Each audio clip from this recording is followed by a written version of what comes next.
சொல்லுக்கா. என்னடா பண்ற? நான் என்ன கடுத்தாரில் சாணி எடுத்துட்டு மாடு மேய்ச்சிட்டு இருக்கிறேன். அங்க போய் மேய். இதுக்குதான் அப்பா உன்னை படி படின்னு சொன்னாரு.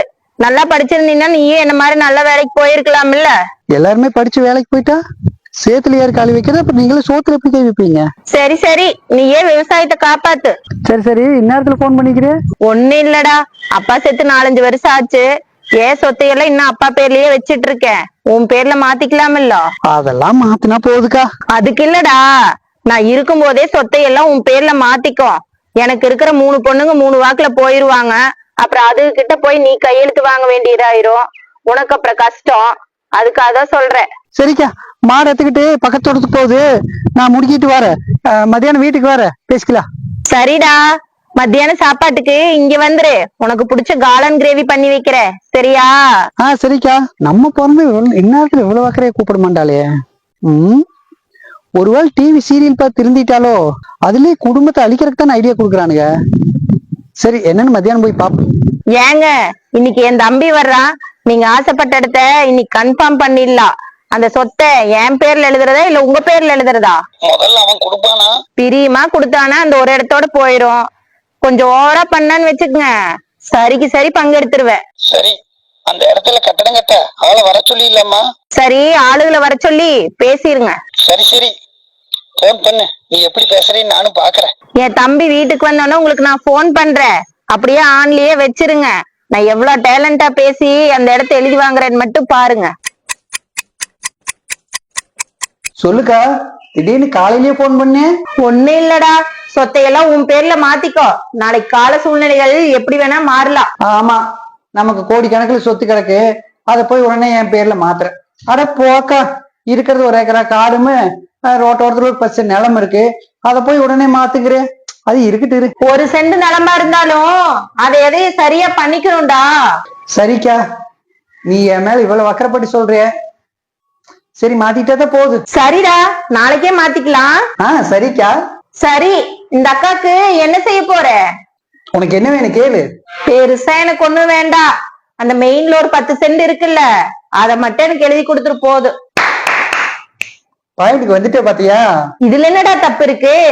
எங்களுக்கு அதுல பங்கு இருக்குல்ல, அதான் அந்த உரிமையில கேட்டேன். தாராளமா நீ எடுத்துக்கக்கா. நீ எப்படி பானை உடைச்ச மாதிரி பட்டுன்னு அப்பா சொத்துல எனக்கும் பங்கு இருக்குன்னு சரி பங்கு கேட்டையோ, அதே மாதிரி நானுமே தேங்காய் உடைச்ச மாதிரி பட்டுன்னு என் மனசுல இருக்கிறத உடைச்சிடுறேன். எதுவா இருந்தாலும் சொல்லுடா, அதான் எழுதி தரம்னு சொல்லிட்டீல்ல. இப்போ அப்பா சொத்துலயே பொண்ணுகளுக்கு சரி பங்கு இருக்குது அப்படின்னு சத்தம் இருக்கிறதுனாலதான் நீ என்கிட்ட பங்கு கேக்குற, அப்படித்தானே? சரிக்கா, 2 பையன் இருந்தா சொத்தை எப்படி 2ஆ பிரிப்போமோ, அதே மாதிரி நாமளே அப்பா சொத்து இப்ப 2ஆ பிரிச்சுக்குவோம். ஓகேவா? சரிக்கு சமமா எல்லாம் வேண்டாம்டா, அந்த 10 சென்ட் நிலத்தை கூட அது போது. இல்லக்கா, நான் மொத்தமாவே 2ஆ பிரிச்சுக்குவோம். சரி, உனக்கு எது சரின்னு படுதோ அதையே செய்ய. நான் என்ன வேண்டானா சொல்ல போறேன்? சரி, இப்ப நான் உனக்கு ஒரு கணக்கு சொல்றேன், இப்படி உக்காருவா. இப்போ நீ கேட்ட அந்த 10 சென்ட் நிலம் 40 லட்சம் ரூபாய் கடன் இருக்குது, அது உனக்கே தெரியும். கடன் எல்லாம் நீதான்டா கட்டணும். பொறுமையே கேளு. இப்ப நீ பொண்ணு கிடையாது, அப்பாவுக்கு பையன். சொத்துல சரி பங்கு கேட்டியல்ல. இப்போ 40 லட்சம் ரூபாய் இருக்கு, அதை 2ஆ பிரிச்சோம்னா உனக்கு 20 லட்சம் ரூபாய், எனக்கு 20 லட்சம் ரூபாய் வருது. இப்ப அந்த கடனை கட்ட 20 லட்சம் ரூபாய் நீ சீக்கிரம் ரெடி பண்ணிடுவேன், ஆனா என்னால முடியாது. அதனால அப்பா வாங்கின அந்த கடனை அந்த இடத்த விட்டே கட்டிடுவோம். அந்த இடமா அவளுக்கு தான் போகும். இல்லடா, பேசிட்டு இருக்கிறேன்ல, பொறுமையா கேளு. இப்ப இருக்கிற அந்த 1 ஏக்கராவை 2ஆ பிரிச்சுக்கோ, சரியா? இல்லடா, தோட்டம். நான் தான் பேசிட்டு இருக்கிறேன்ல, நான் பேசி முடிச்சதுக்கு அப்புறம் நீ பேசு, புரியுதா? இப்போ அப்பா உனக்கு பண்ணின செலவையும் நம்ம கணக்கு போடுவோம். உன் கல்யாணத்துக்கு 100 பவுன் நகையும் 10 லட்சம் ரூபாய் பொட்டிலையும் வச்சாங்களா? அதுவும் இல்லாம 1 லட்சத்துல முடிக்க வேண்டிய உன்னோட பிரசவ செலவை ஏதோ பெரிய ஆஸ்பத்திரியில தான் போய் பார்க்கணும்னு 5 லட்சம் ரூபாய் இழுத்துட்டாருல உன்னோட ஹஸ்பண்ட். இதுல உனக்கு பிறந்த 3 குழந்தைகளோட செலவையுமே அப்பா தலையிலேயே கட்டிட்டாங்க உன் மாமியாரு. அதுக்கான செலவு மொத்தம் 3 பேருக்கு 5 லட்சம் ரூபாய். உன்னோட பிள்ளைகளுக்கு காது குத்து திரட்டின்னு சீர் செஞ்சதே 3 பேருக்கு சேர்ந்து மொத்தம் 30 லட்சம் ரூபாய் செலவழிக்கிறாங்க அப்பா. அதுவும் இல்லாம அந்த இடத்து பேர்ல இருக்கிற கடனுக்கு 40 லட்சம் ரூபாய்க்கு 3 வருஷமா 5 லட்சம் ரூபாய் நான் வட்டி கட்டி இருக்கேன். இதுல அப்பா கணக்குல 100 பவுன் நகையும் 70 லட்சம் ரூபாய் பணமும் வருது. இது அப்பா சம்பாரிச்சதுனால இதையும் நாம 2ஆ பிரிச்சுதான் ஆகணும். சரிதானுக்கா? பிள்ளைகளுக்கு செய்யறதெல்லாம் உங்களோட கடமைடா. கடமைதான். நீ சொத்துல பங்கு கேட்காம இருந்தீன்னா அது எங்களோட கடமை. இப்ப நீ சொத்துலயும் சரிபாதி பங்கு கேட்கறதுனால அது உனக்கு கொடுத்த கடன், அதை நீ திருப்பி கொடுத்துதான் ஆகணும். சரிக்கா, நாளைக்கே நான் டாக்குமெண்ட் எல்லாம் ரெடி பண்ணிட்டு வந்துடுறேன். அதே மாதிரி நீயுமே அந்த 100 பவுன்ல பாதி 50 பவுனுமே 70 லட்ச ரூபாயில பாதி 35 லட்ச ரூபாய் பணத்தையுமே கொண்டுட்டு வந்துரு. இப்ப எல்லாமே சரிசமா பிரிச்சாச்சு.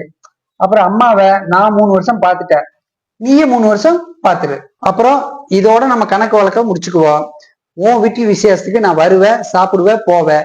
அதே மாதிரி என் வீட்டு விசேஷத்துக்கு நீ வா, சாப்பிடு, போ. சரியா?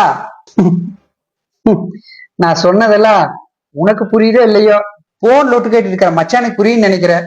வரட்டா? இனிமேல் புருஷனுக்கு புண்ணாக்கு வாங்கி கொடு, எனக்கு மாட்டு தீனி வாங்கி கொடு அப்படின்னு எல்லாம் கேட்க கூடாது. புரியுதா? என்னக்கா காலையில ஏதோ காளான் கிரேவியில செய்யறத சொன்னேன், எதையுமே காணா. சரி, அந்த கடனை நான் கட்டிக்கிட்டு அந்த 10 நிலத்தை உனக்கு எழுதி கொடுத்துருந்தா கொடுத்துருப்பியா என்னமோ. சரி, நான் வீட்லயே போய் சாப்பிட்டுக்கிறேன். என்னங்க? ஏண்டி ஒட்டு கேட்கறது தெரியாம வீணா நீ எல்லாரும் பாக்குற மாதிரி வச்சிருக்கிறே? சரி, அதை விடுங்க. சொத்துல பங்கு கேட்டா நம்ம சொத்து வித்து தர மாதிரி சொல்லிட்டு போறாவ. சரிடா, இனி எல்லாம் நீ சொத்துல பங்கு கேட்காத. அவன் பேசுறதுலயும் ஒரு நியாயம் இருக்கு. சொல்லுக்கா, டாக்குமெண்ட் எல்லாம் ரெடி ஆயிட்டு இருக்கு. அனைமா நாளைக்கு காலையில கொண்டு வந்துருன்னு நினைக்கிறேன். குட்டி, நான் தமாஸ்க்கு கேட்டேன். எனக்கு அப்பா சொத்துல எல்லாம் ஒரு பங்கு வேண்டாம். நீ உண்மைன்னு நம்பிட்டியா? ஐயோ ஐயோ.